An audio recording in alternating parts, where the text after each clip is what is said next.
If you've heard the claim that the Quran is bursting with scientific miracles, congrats. You've stumbled upon one of Islamic apologetics' greatest hits. The pitch: the Quran reveals facts no 7th century Arab could have possibly known. Sounds pretty mind-blowing, right?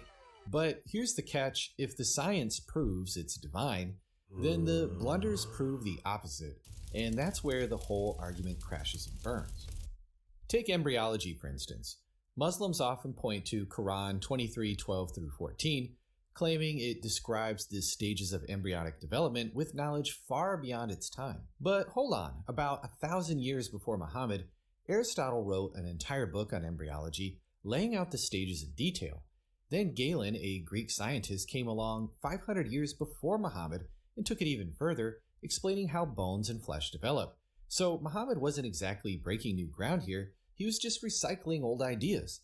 To make matters worse, the Quran's version isn't even accurate. It claims bones are formed first, then clothed with flesh, but modern science shows bones and flesh develop at the same time.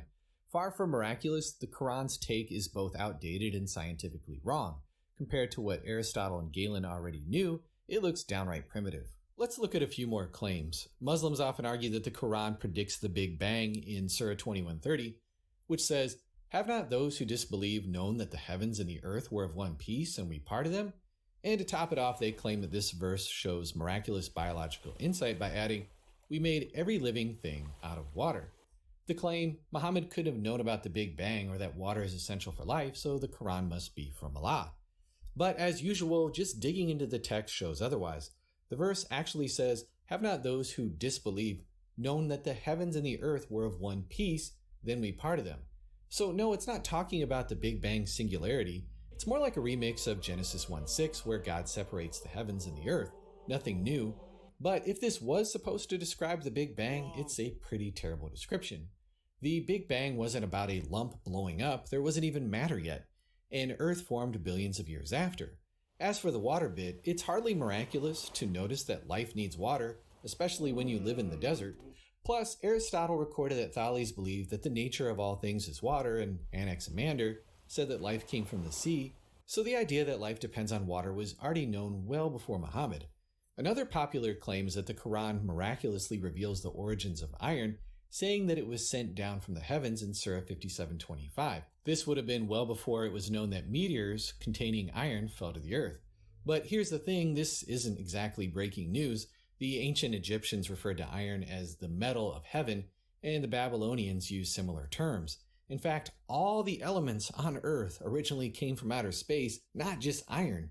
So by singling out iron as some kind of special revelation, the Quran actually highlights its ignorance of basic scientific facts. Another popular argument is that the Quran contains miraculous geological insight about mountains. In 78:6-7, it calls mountains pegs, implying they have roots beneath the Earth's surface, a fact modern science has supposedly only recently confirmed. Even more impressive, some claim, is the Quran's assertion that these mountain roots stabilize the Earth, which sounds like a nod to plate tectonics. The conclusion, Muhammad must have had divine knowledge. But here's the reality. The idea that mountains stabilize the Earth is flat out wrong. Mountains don't create stability. They're a result of tectonic instability. And sure, mountains do have roots, but the Quran wasn't exactly breaking new ground there either. The Bible mentioned mountain roots long before, in Job 28:9, in Psalm 18:7, and Jonah 2:6. So this miraculous insight is neither revolutionary nor accurate. And the errors don't stop there. Let's talk about stars. In several places, the Quran describes stars as missiles used by Allah to chase away demons.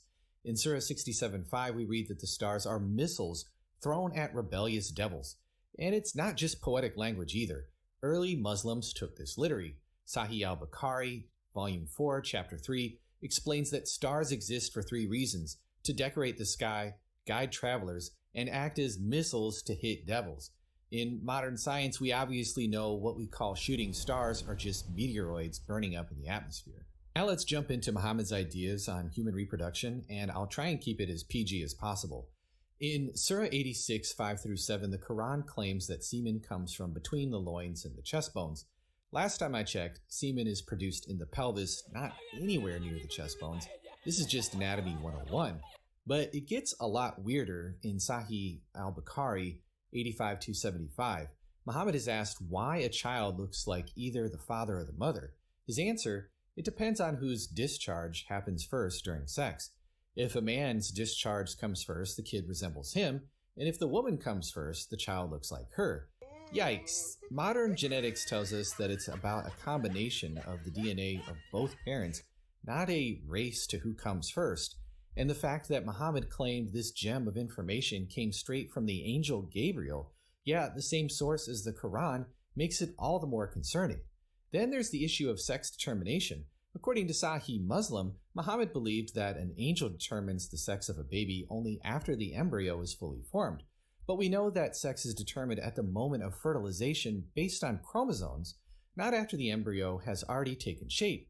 Again, this is basic biology that Muhammad got wrong, despite claiming divine revelation. Let's not forget Muhammad's questionable hygiene tips. In Sahih al-Bukhari, he suggested that if a fly takes a dive into your drink, just dip it all the way in, because apparently one wing carries the disease, but the other wing carries the cure. Oh, and don't forget the part where he promoted drinking camel urine as a cure for diseases in Sahih Muslim, because nothing says miraculous revelation like downing a glass of camel pee.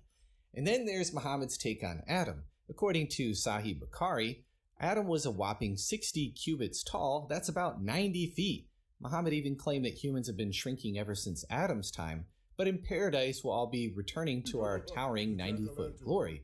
I think it goes without saying that there's absolutely zero evidence, no ancient records, no fossils, that humans were ever walking, talking skyscrapers. In the end, these so-called scientific miracles of the Quran fall apart under the light of modern understanding.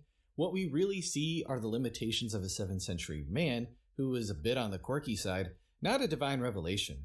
Honestly, calling these errors miracles is more of a joke than a convincing argument, so the next time a Muslim wants to argue with you that there's scientific miracles in the Quran, ask him how much camel pee he drank that morning. Repeat it again, very carefully.